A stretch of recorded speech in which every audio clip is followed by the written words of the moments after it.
Magandang araw. So mga ka-IT, dito pala tayo sa ating unit. So itong unit natin ay tambay sa ngayon kasi ang nangyari, nasira ang POE adapter ng ating TP-Link EP110. So ito, hindi na siya umiilaw. Ang masama ay wala tayong available na POE adapter sa ngayon, no? Kasi itong area ay medyo busy din. So maraming kumukonek dito. Kaya ang gagawin natin mga ka-IT ay magpo-provide muna tayo o gagawa muna tayo ng alternative para pagana natin ang ating antenna, no, na nasiraan ng adapter. So ang gagawin ko, meron ako ditong POE injector. Yan. So meron ako ditong POE injector. Ito yung gagawin ko na pamalit dito sa ating nasirang POE adapter, no. So ito ginagamit ko sa mga solar setup at meron ako ditong power balloon syempre. Yan. Okay, so ito ay i-connect ko sa ating UCB Mini V2. Meron ako dyan sa loob ng ating box.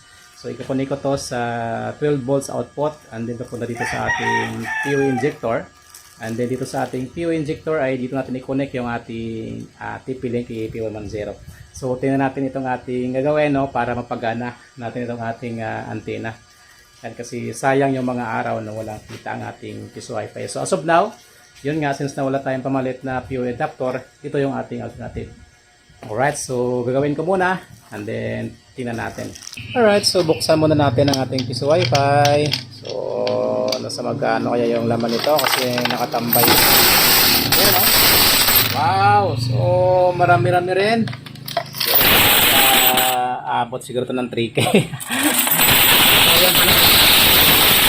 Yan pala yung ating board dyan, no? Meron tayo yung UCB Mini V2 dyan.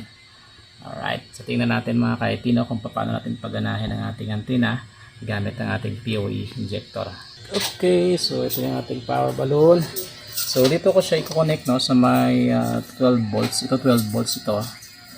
Yan. So itong blue na connection na to ay 12 volts yan. So dyan ko i-connect yung ating power balloon, no. Then yung dulo. Yan. So para ma-power up natin ang ating POE injector. Okay, so ito na, naikabit ko na ang ating power balloon. So now, i-power up ko muna yung ating UCB. Okay. And then ito, isaksak ko sa ating POE injector. So natin kung gagana. Yan. So yan mga ka-IT, may power na ang ating POE injector. So mula doon, no, sa 12 volts output ng ating UCB Mini V2. Yan. Alright, so now try natin ang ating antenna.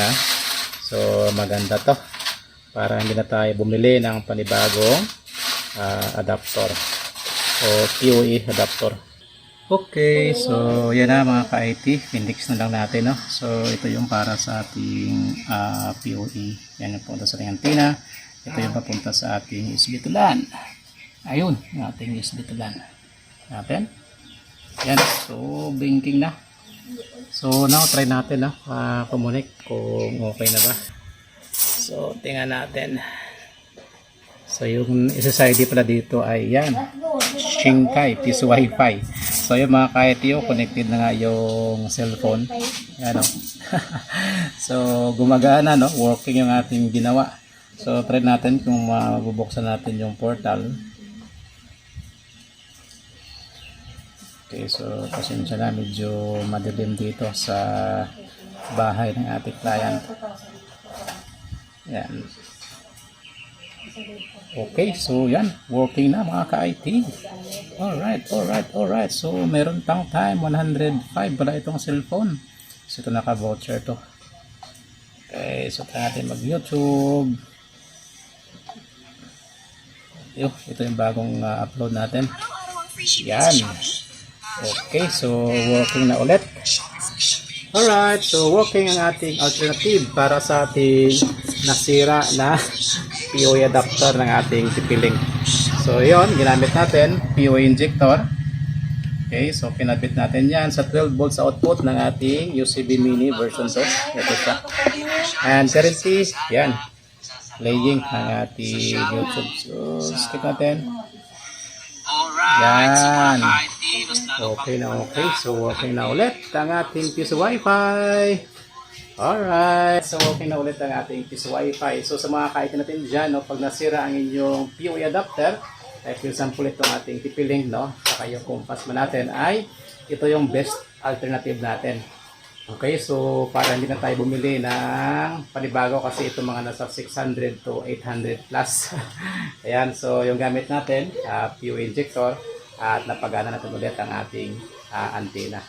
Okay, so sa mga kaitin natin dyan, kung may mga tanong o mga suggestions, pakicomment naman dito sa ating video. Sa mga nais pala umorder ng Piso Wi-Fi Window Machine ay available sa atin. So pwede kayo mag-PM sa ating FB page, mga ka-IT Piso Wi-Fi. O di kaya mag-text sa ating mobile number na nandito sa description ng ating video.